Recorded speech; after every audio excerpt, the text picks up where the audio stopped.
are back today, October 4th. It's a Friday morning. This week is a pretty warm week, and but at least during the nighttime it cools down quite a bit. So this morning it feels nice and cool. Still very overcast, so we're not getting a lot of sun until a little bit later. Let's check out the fish in here. You know, I put them in this cage and just putting food in here just for them to eat non-stop. You can see right away that they're growing very fast. Let's see if I can get a closer shot. But yeah, I had to move some of the bigger ones out because I don't think they were doing anything good in here. They might have been just eating the small ones as well.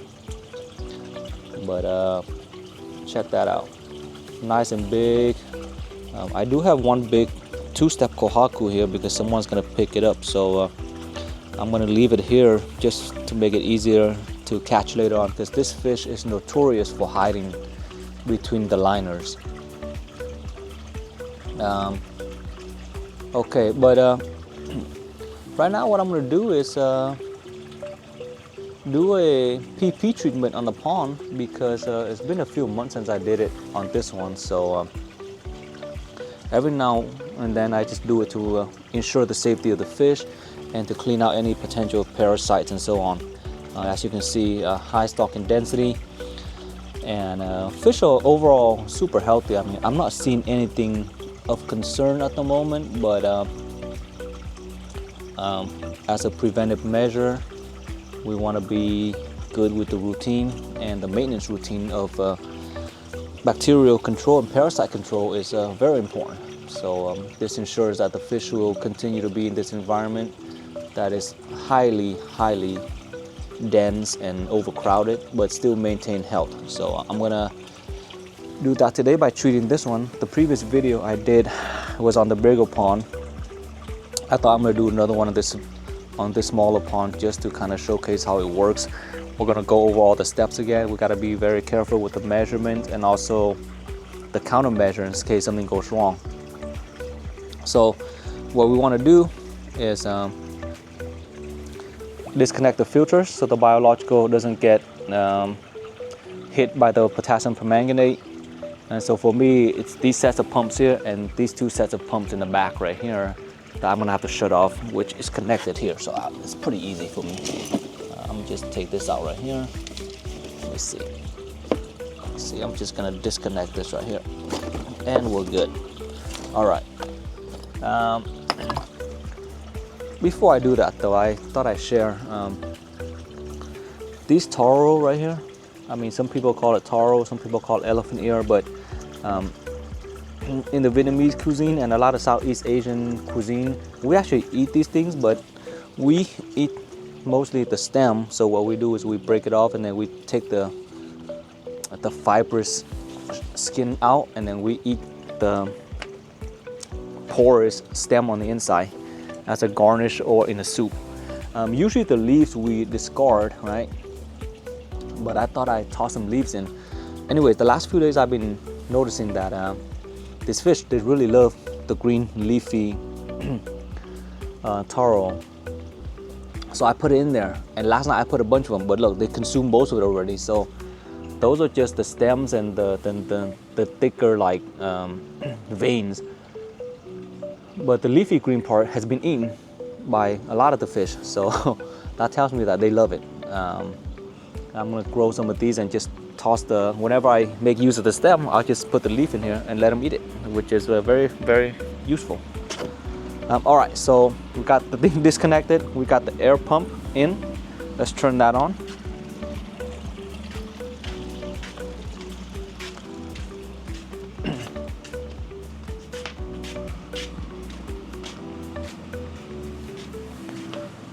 So I'm gonna have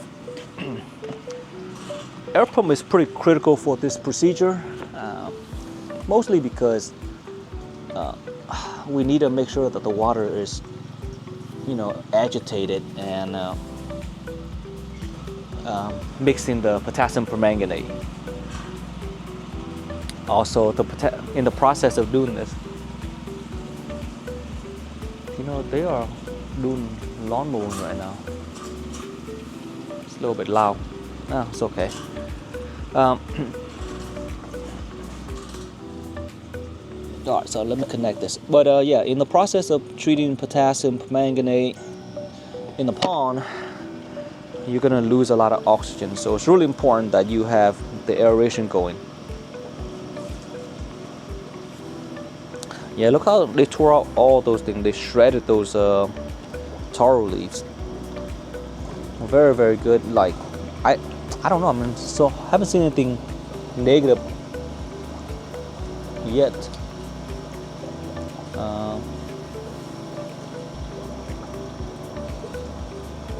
Well, we'll see. Have to wait a few days to see what happens. But they're eating it. As long as if they like to eat it, I'll just let them eat it. Okay, so water's going.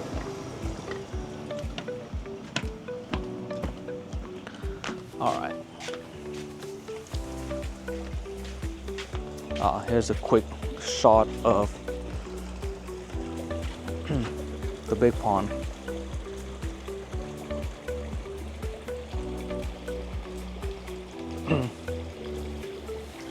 One of the reasons why it hasn't cleared up that quickly is because I've been putting like so much food in here, like so much food, and they eat and it filters out, but it still disintegrates into small tiny particles, so that's why it kind of gets muddy. And also the system is just not, you know, as cycle as the small pond. The small pond has been in operation for a long time. All right, anyways, let's get back into discussing about potassium permanganate and how and why it is very important that you have these things ready before you start this procedure. The most important thing is accurate measurement of the dilution that you're going for. So what you need to do is make sure you have a scale. This is a standard kitchen scale. I put my potassium permanganate in this bottle, UV protected. So this is the active ingredient, right? This is the chemical that's going to go in the pond. I got hydrogen peroxide. This is what neutralizes it after you put it in there for a certain amount of time and you want to neutralize it, or if something goes bad and you feel like, oh, I'm not comfortable, you neutralize it with this.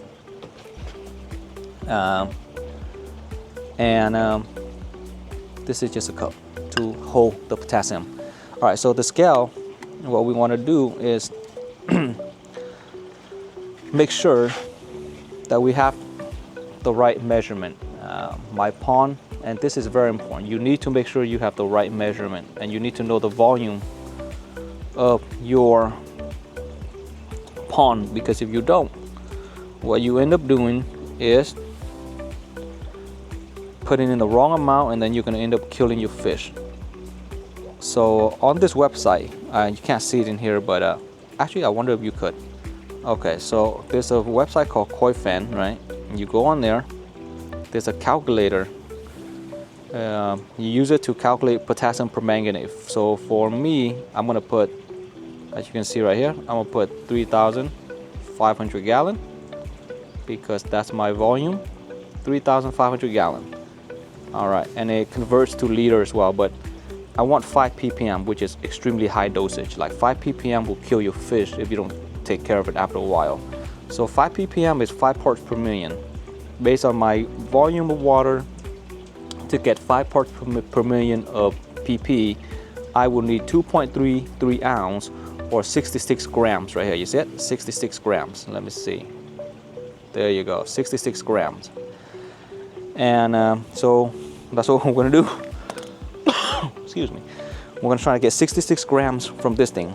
I already adjusted to the grams right here. You see it? It says gram. Gram. All right. We're gonna put the container. That container is 41 gram. So what we do is we have to zero it. So we press the tare button, and that goes down to 0. So now it doesn't count the weight of the container. All right. So now we want to aim for 66 grams.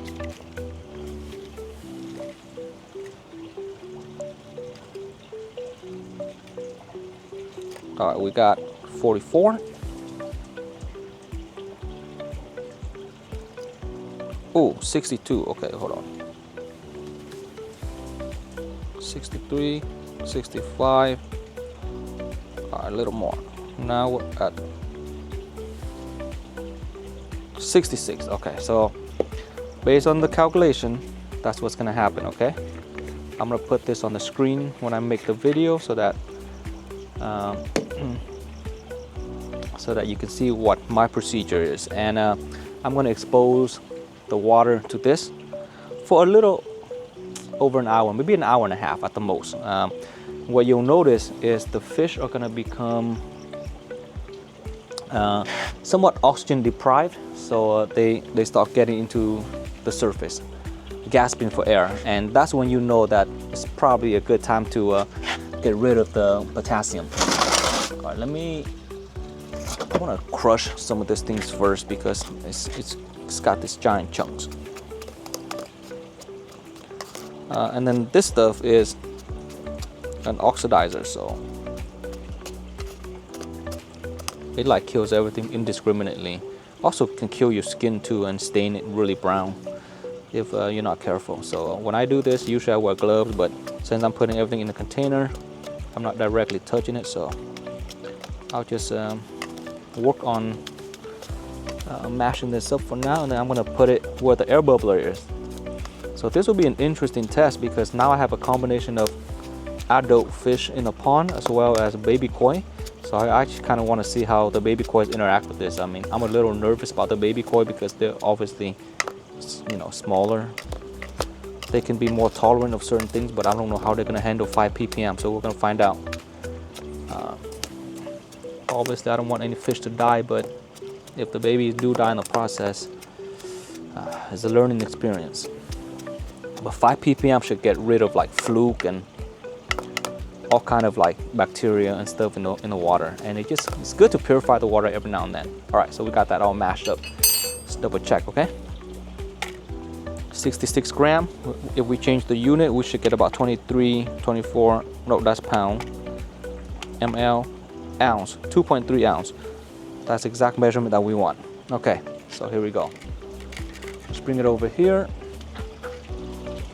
We're gonna go in slowly, and then actually what I'm gonna do is I'm gonna set the camera to go into a full time lapse so you can see exactly what's happening in the pond.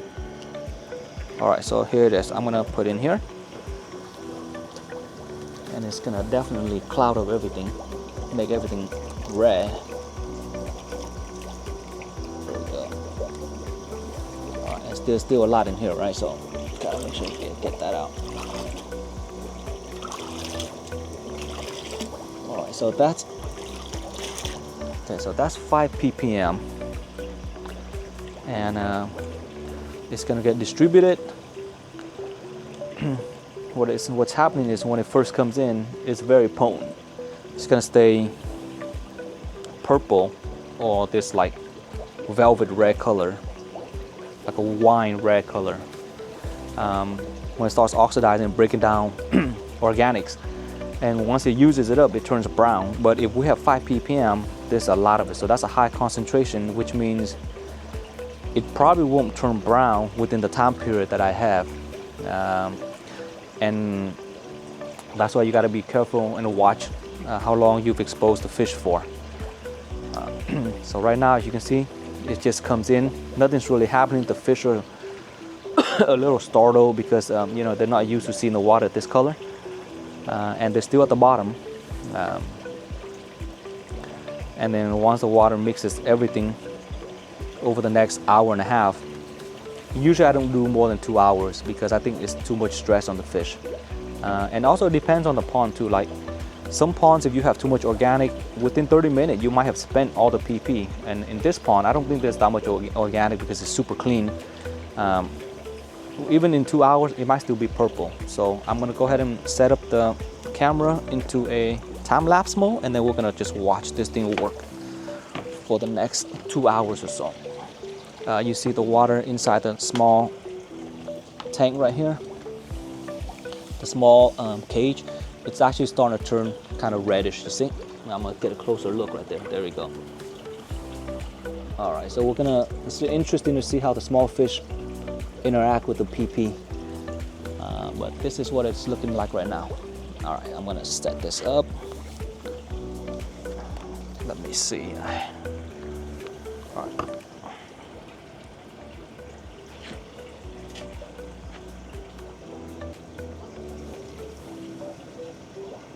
No, I'm gonna put it on this side instead. Let me see if I can get a good shot of everything here.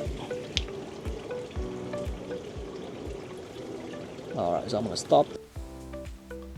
All right, so during this time lapse right here, this is about an hour and a half that took place, and this is the range or the duration that I feel is most comfortable for me when I'm doing this treatment, especially at around 5 or 6 ppm, which is 5 to 6 parts per million. And as long as the aeration is going, the fish are going to be stressed out from this process. They're going to be slowly come up to the surface because there's a lack of air that's taking place because of the oxidation that's happening. So it's using up oxygen and it's breaking down a lot of the organic molecules. I don't know the complex chemistry of it, but all I know is that there's going to be a lot less oxygen in the pond. So the fish will go up and they'll start gulping and gasping for air. Towards the end of like the hour and a half, towards the 2 hour mark, you'll notice that the fish are so sluggish that you can actually poke at them and they don't react too much, and that's when you know you have to start slowly get rid of the potassium permanganate. It's important that you keep monitoring this process because this is the time where things can really happen, like bad things can happen. But in this video, as you can see during this segment, the water slowly went super deep red into like a brownish color, and you can see me like touching some of the fish there just to kind of see how they're doing. So that's what I do. I monitor during this time, and I have a camera that I can set up and monitor as well.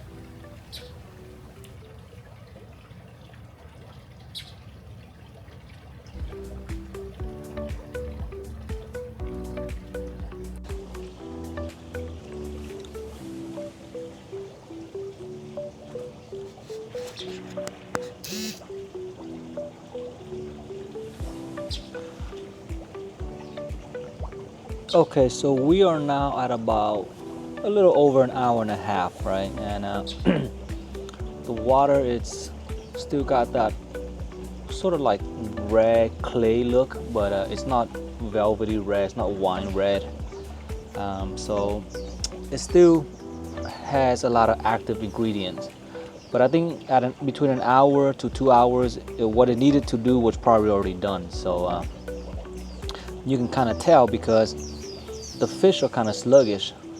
They're coming to the surface, as you can see, looking for air because there's a lot of less oxygen now in the water. I guess the reaction takes away a lot of the oxygen, and you can see the fish are so sluggish that you can kind of like touch them, you see? So they're not super alert. Let's look at the baby fish in here. They are doing fine. I don't see any dead fish, no baby ones in here at least. They all seem to be okay. With the way the fish are right now, they could go on for another 30 minutes, but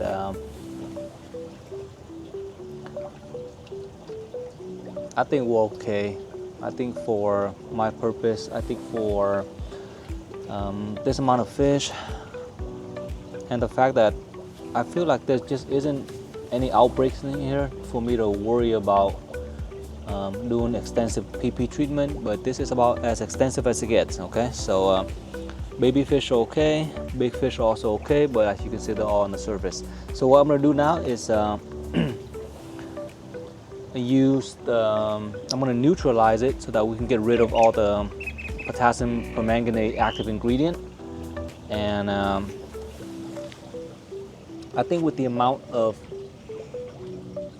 ingredient I put in and my water volume size, I'm probably going to use about 3, maybe 4 bottles of peroxide. I think 3 should be enough. Yeah, so 3 of these ones that you can buy at Costco.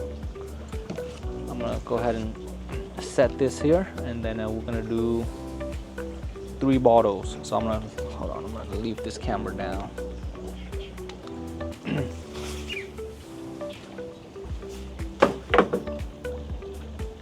And then what you'll notice immediately or shortly afterwards is that the water is going to become very clear, like very clear.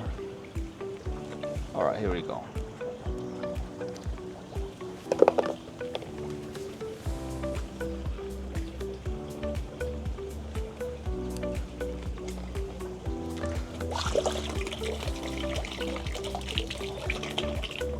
Leave that right there. I'm gonna go to the other side and do it.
See how the water is slowly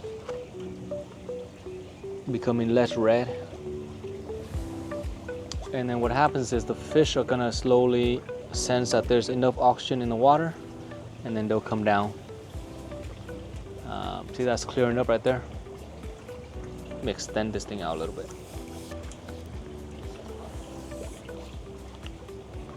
There you go. See how it's cleared up? And the fish will become much more alert after the water starts to clear. And you will see that they will no longer care to hang around on the surface. They're gonna come down, everything gets back to normal. Oh, right here, you can see in the small cage right here that the water is becoming clearer.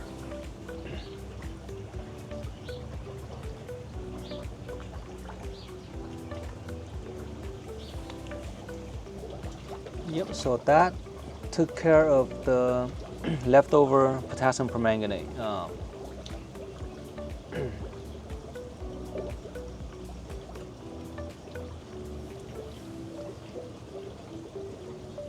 And we should slowly be able to see the bottom of the pond shortly.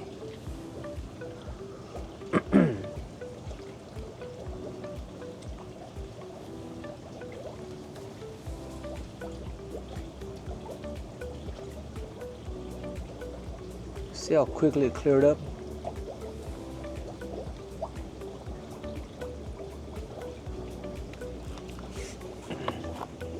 So after it clears up, I usually just let it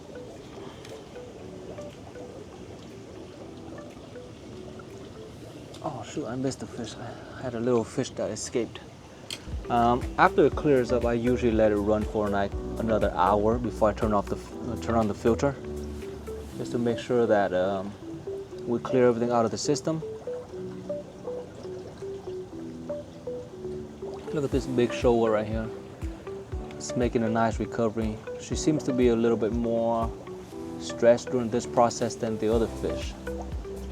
but that's understandable. She's recovering since I got her, so she's gonna need some time to fully heal. Okay, so inside this pond, inside the little cage, you see the water is like super clear now. Look at how clear it is now.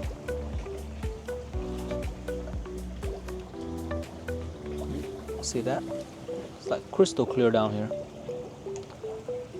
Likewise with the pond, the rest of it is super clear. There's nothing else to worry about. I think it's just gonna, the fish will need a minute to get adjusted to.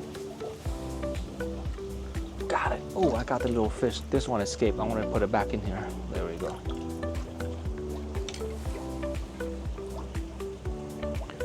And now they are no longer feeling the need to be on the surface as much as before. All right, so in another hour, I'm gonna turn on the air. I'm gonna turn on the filter and everything should go back to normal. But that's essentially the full course treatment for my pond. And depending on how you do yours, how much water you have, how comfortable you feel with the dosage concentration. If it's a little too much and you want to bring it down a little bit, you can go with like 3 ppm or 4 ppm.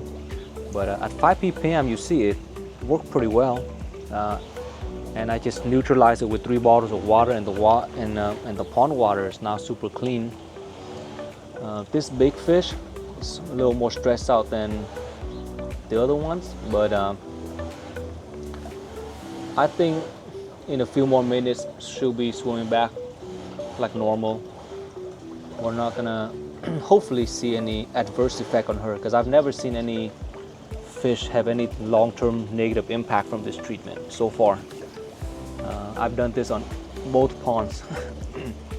I'll probably do another one before the cold weather hits, just to knock out everything. And then what I normally do is when the winter comes out, when we come out of winter into early spring, I also do it again, just to keep things safe. This is like the cheapest, most effective way for keeping the water clean. All right, that's it. I'm gonna come back and do a short update in another hour, see how everything is, especially the big fish. I want to see if she is still under stress or not. It'll be interesting to see. So I'm gonna leave it on and then come back. I'm gonna time lapse it, okay?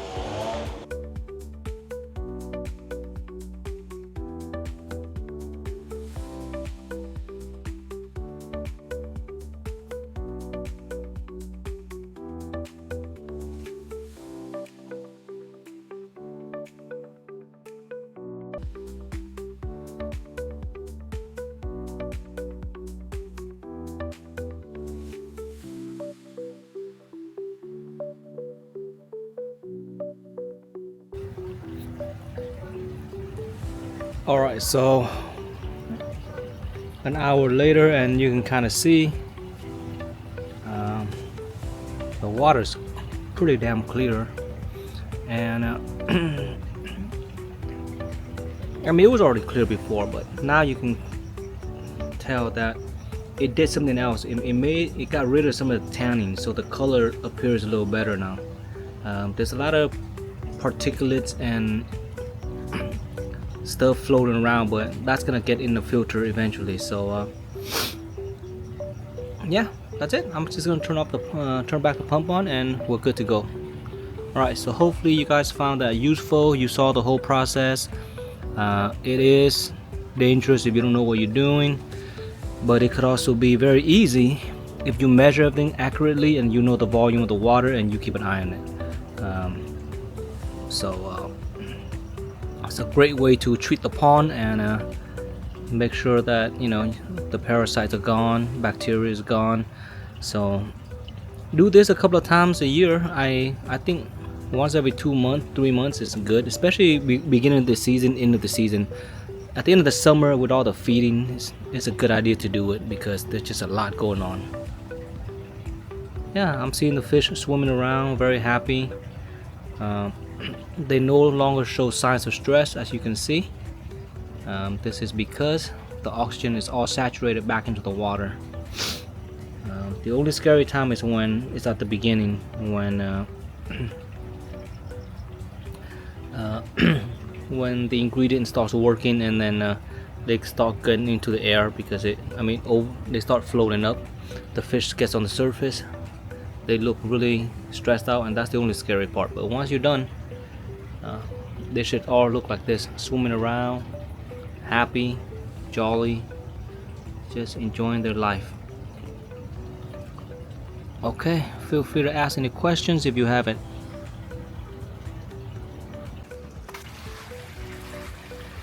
And while I'm at it, usually after turning off, when you turn off the pump, the water gets released. You lose a lot of the water because of the bottom drain and the gravity. Since there's no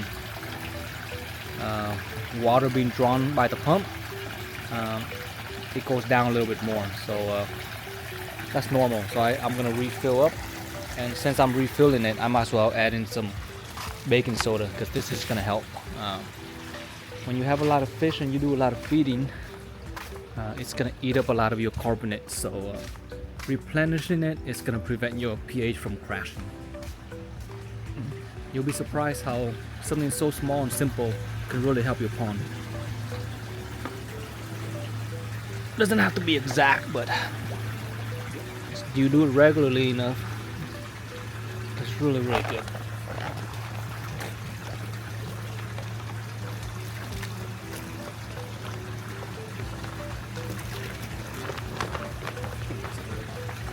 Probably like a cup or two.